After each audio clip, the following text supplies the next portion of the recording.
Billerica Public Library's Let's Talk Books Book Club December meeting. We had a great meeting that happened just right before the holidays, and we talked about some great books. All of these books were recommended either by myself or by the patrons that joined the book club. We hope that you enjoy some of these books. Thank you. Our first category was science fiction, and the first book we talked about was Starship Trooper by Robert Heinlein. Johnny Rico never really intended to join up, and definitely not the infantry. But now that he's in the thick of it, trying to get through combat training's harder than anything he could have imagined. He knows everyone in his unit is one bad move away from buying the farm in the interstellar war the Turian Federation is waging against the Archons. Because everyone in the mobile infantry fights, and if the training doesn't kill you, the bugs are more than ready to finish the job. Our next book, Ringworld by Larry Niven. Four travelers come to the Ringworld. Louis Wu, human and old, bored with having lived too fully for far too many years, seeking a challenge and all too capable of handling it. Nessus, a trembling coward, a puppeteer with the built-in survival pattern of nonviolence, except that this particular puppeteer is insane. Tila Brown, human, a wide-eyed youngster with no allegiance, no experience, and no abilities, and all the luck in the world. And speak it to animals, large, orange-furred, and carnivorous, and one of the most savage life forms known in the galaxy. Why did these desperate individuals come together? How could they possibly function together? And next book, The Timekeeper Conspiracy by Simon Hawke. Using time travel to fight wars seems like the perfect way to solve the international disputes of the 27th century. All the economic advantages of warfare without any of the devastation taking place in your own time. Multinational corporations and governments gear up for the effort, secure in the knowledge that since the past already happened, it could not be changed, so history was safe. Or was it? When it was discovered that history could indeed be changed as a result of interference from the future, it seemed too late to stop the time wars, so a special unit was created to adjust for historical disruptions and preserve the continuity of the time stream. But as if going back into the past on missions to preserve the future wasn't challenging enough, now the elite 1st Division of the U.S. Army Temporal Corps faced a new and much more dangerous threat. A peaceful protest group had spun off a militant offshoot called the Timekeepers, radicals who believed the only way to stop the war machine was to create massive historical disruptions. A covert agent of temporal intelligence gave his life to warn of the terrorist plot by the Timekeepers, so Captain Lucas Priest and Private Finn Delaney are clocked back to the 17th century France so that they can join up with the agents of the TIA already in place to find out what the timekeepers have planned. Science fiction continued. 11/22/63 by Stephen King. On November 22nd, 1963, 3 shots rang out in Dallas. President Kennedy died and the world changed. What if you could change it back? It begins with Jake Epping, a 35-year-old English teacher in Lisbon Falls, Maine, who makes extra money teaching GED classes. He asks his students to write about an event that changed their lives, and one essay blows him away, a gruesome, harrowing story about the night more than 50 years ago when Harry Dunning's father came home and killed his mother, his sister, his brother with a sledgehammer. Reading the essay is a watershed moment for Jake, his life, like Harry's, like America's in 1963, turning on a dime. Not much later, his friend Al, who owns a local diner, divulges a secret. His storeroom is a portal to the past, a particular day in 1958, and Al enlists Jake to take over the mission that has become his obsession, to prevent Kennedy's assassination. Stand by Stephen King. A patient escapes from a biological testing facility unknowingly carrying a deadly weapon, a mutated strain of superflu that will wipe out 99% of the world's population within a few weeks. Those who remain are scared, bewildered, and in need of a leader. To emerge, Mother Abigail, 108-year-old woman who urges them to build a peaceful community in Boulder, Colorado, and Randall Flagg, the notorious Dark Man, who delights in chaos and violence. As the Dark Man and the peaceful woman gather power, the survivors will have to choose between them and ultimately decide the fate of all humanity. War of the Worlds by H.G. Wells. It is a first-person narrative of an unnamed protagonist in Surrey and that of his younger brother in London. and the Earth is invaded by Martians. Written between 1895 and 1897, it is one of the earliest stories that detail a conflict between mankind and the extraterrestrial race. The novel is one of the most commented on works in the science fiction canon. The War of the Worlds has two parts: Book 1, The Coming of the Martians, and Book 2, Earth Under the Martians. Our second genre was fantasy. First book, Sherlock Holmes by G.S. Denning. Sherlock Holmes is an unparalleled genius. Sherlock Holmes is an idiot. A font of arcane power, certainly, but he's brilliantly dim. Frankly, he couldn't deduce his way out of a paper bag. The only thing he has really got going for him are the might of 1,000 demons and his companion. Thankfully, Dr. Watson is always there to aid him through the treacherous shoals of Victorian propriety and save him from a gruesome death every now and then. The Invisible Library by Cogman. Irene is a professional spy for the Mysterious Library, a shadowy organization that collects important works of fiction from all of the different realities. Most recently, she and her assistant Kay had been sent to an alternate London. Their mission: retrieve a particularly dangerous book.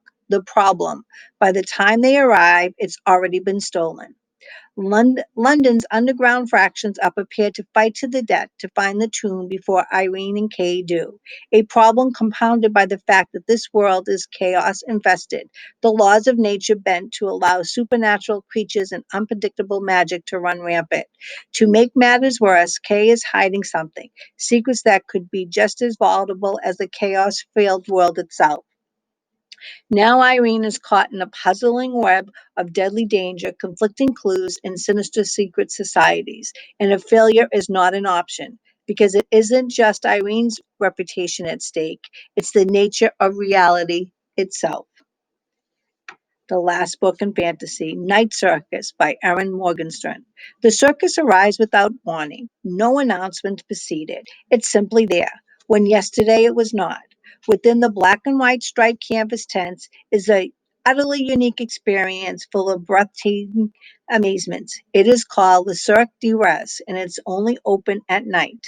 But behind the scenes, a fierce competition is underway, a duel between two young magicians, Celia and Marco, who have been trained since childhood especially for this purpose by their instructors.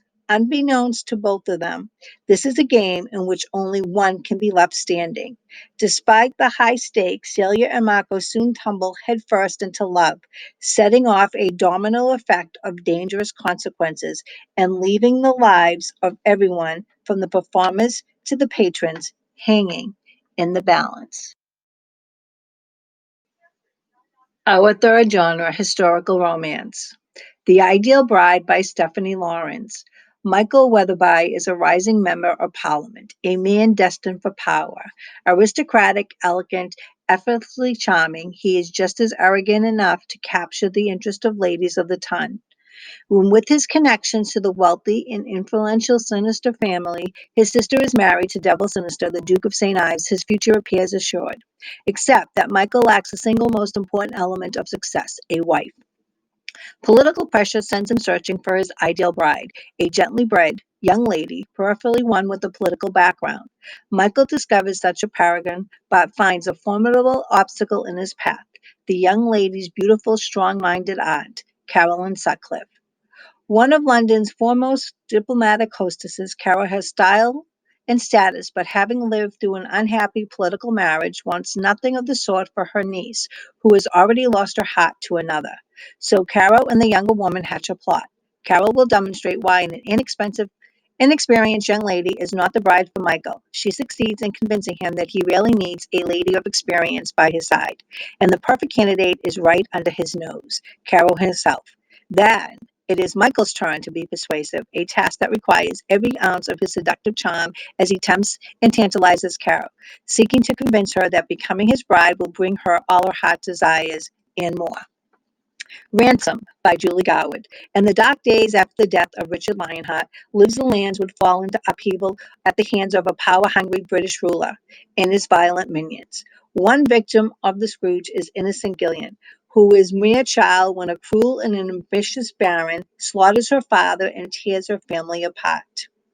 Determined to recover the jewel box for King John, is furious when the precious treasure slips through his fingers, only to be lost for more than a decade.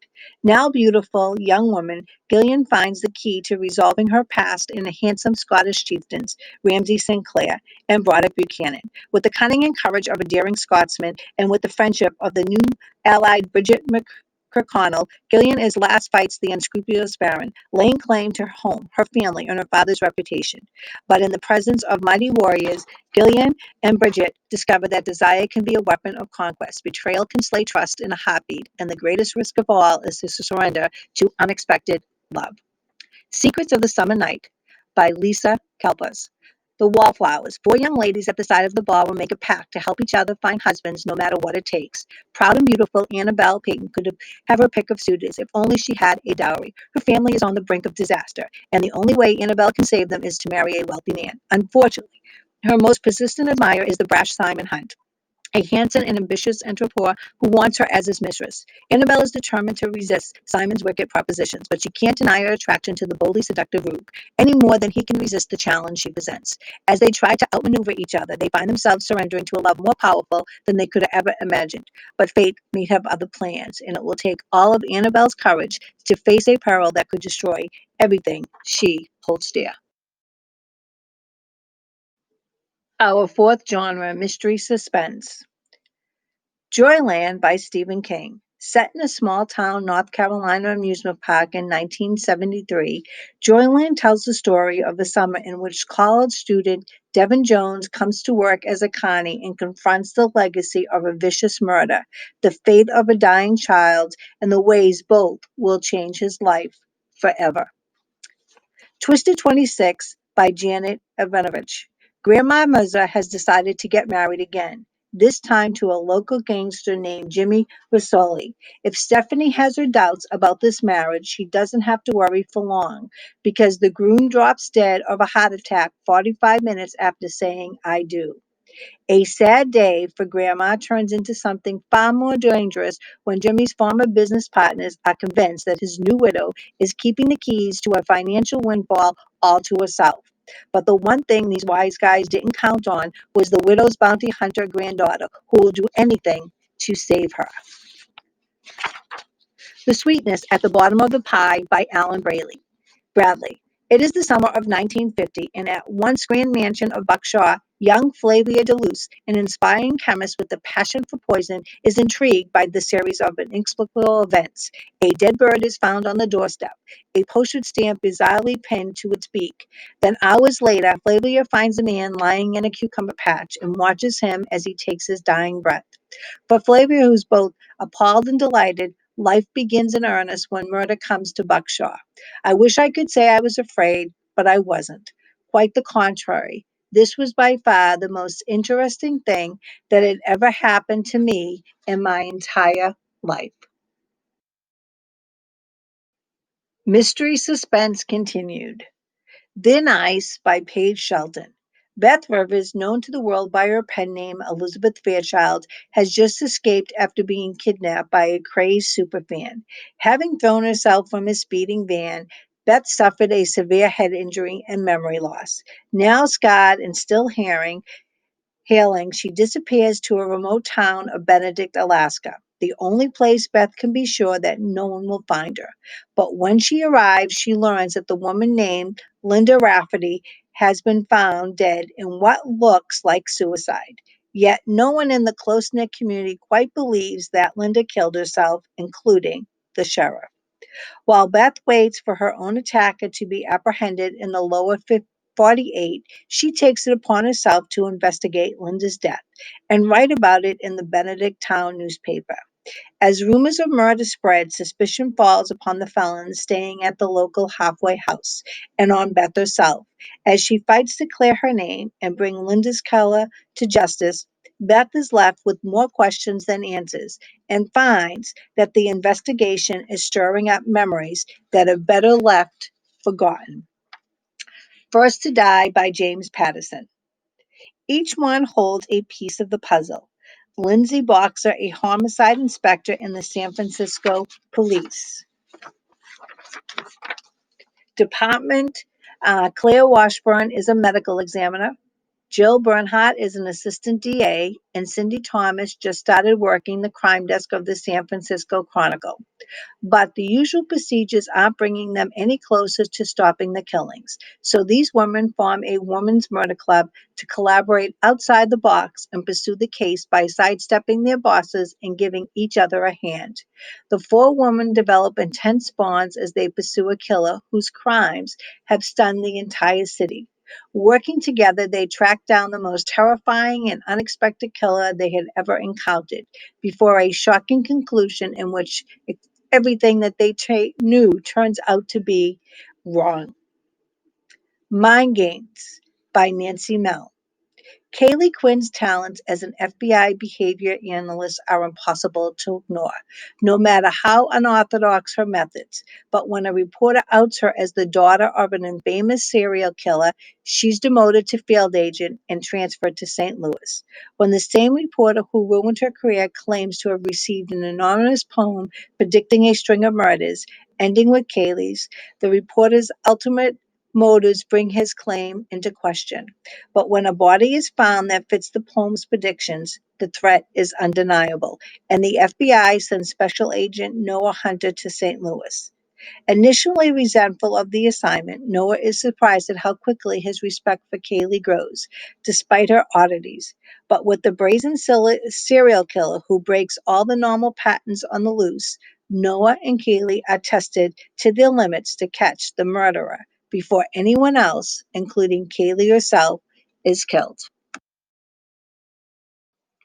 The last of the mystery and suspense. Step on a Crack by James Patterson. The nation has fallen into mourning after an unexpected death of a beloved former First Lady, and the most powerful people in the world gather in New York for her funeral. Then the inconceivable occurs. Billionaires, politicians, superstars of every kind are suddenly trapped within one man's brilliant and ruthless scenario. Bennett, father of 10, is pulled into the fray. As the danger escalates, Michael is hit with the devastating news. After fighting for many years, his wife has succumbed to a terrible disease. As New York descends into chaos, Bennett has lost the great love of his life and faces raising his 10 children alone and rescuing 34 hostages. Day after day, Bennett confronts the most ruthless man he has ever dealt with, a man who kills without hesitation and counters everything the NYPD and the FBI throw at him. As the entire world watches, the tension boils to searing heat. Bennett has to find a way out or face responsibility for the greatest debacle in history. And our last book, Elsewhere by Dean Coates. Since his wife Michelle left 7 years ago, Jeffrey Coltrane has worked to maintain normal life for himself and his 11-year-old daughter, Amity, in the beach. It's a quiet life until a local eccentric known as Spooky, Ed, shows up on their doorstep. Ed entrusts Jeffrey with hiding a strange and dangerous object, something he calls the key to everything, and tells Jeffrey that he must never use the device. But after a visit from a group of men, Jeffrey and Amity find themselves accidentally activating the key and discovering an extraordinary truth.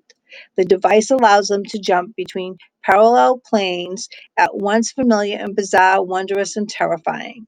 And Jeffrey and Amity can't help but wonder, could Michelle be just a click away? Jeffrey and Amity aren't the only ones interested in the device. A man with a dark purpose is in pursuit, determined to use its great potential for profound evil. Unless Amity and Jeffrey can outwit them, the place that they call home may never be safe again. Our last genre is young adult. A Long Way Down by Jason Reynolds. This is the reason why to put down a gun, a cannon, a strap, a piece, a biscuit, a burner, a heater, a chopper, a gate, a hammer, a tool for rule, or you can call it a gun. That's what 15-year-old Will has shoved in the back waistband of his jeans. See, his brother Sean was just murdered, and Will knows the rules. No crying, No snitching, revenge. That's where Will's now heading, with the gun shoved in the back waistband of his jeans, a gun that was his brother's gun.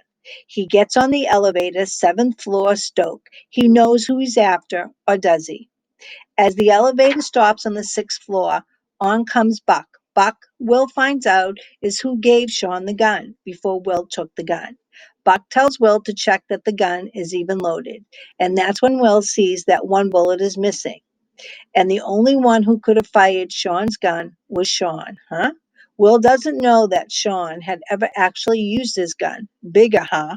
Buck is dead. But Buck's in the elevator. Just as Will's trying to think this through, the door to the next floor opens. A teenage girl gets on, waves away the smoke from dead Buck's cigarette. Will doesn't know her, but she knew when they were 8, and stray bullets had cut through the playground, and Will had tried to cover her. But she was hit anyway, and so what she wants to know on the fifth floor elevator stop is what if Will with the gun shoved in the back of the waistband of his jeans, misses. And so it goes the whole long way down. As the elevator stops on each floor, and at each stop, someone connected to his brother gets on to give Will a piece to a bigger story than the one he thinks he knows. A story that might never know an end if Will gets off the elevator. Refugee by Alan Gratz. Jos is a Jewish boy living in the 1930s Nazi Germany. With the threat of a concentration camp looms, he and his family board a ship bound for the other side of the world. Isabel is a Cuban girl in 1994. With riots and unrest plaguing her country, she and her family set out on a raft, hoping to find safety in America. Mohab is a Syrian boy in 2015. With his homeland torn apart by violence and destruction, he and his family begin the long trek toward Europe. All three kids go on harrowing journeys in search of refuge. All will face unimaginable dangers from drownings to bombings to betrayals. But there's always the hope of tomorrow. And although Joseph, Isabel, and Mohab are separated by continents and decades, shocking connections will tie their stories together in the end. Crossover by Kami Alexander. With the bolt of lightning on my kicks, the cord is sizzling, my sweat is drizzling. Stop all the quivering, 'cause tonight I'm delivering. Raps 12-year-old Josh Bell. Thanks to their dad, he and his twin brother Jordan are kings on the court. But Josh has more than basketball in his blood. He's got mad beats too, which help him find the rhythm when it's all on the line. As the winning season unfolds, things begin to change. When Jordan meets a girl and the twins' bond unravels. Told in dynamic verse, this fast and furious middle grade novel that started at all absolutely bounces with rhythm, burst with heart.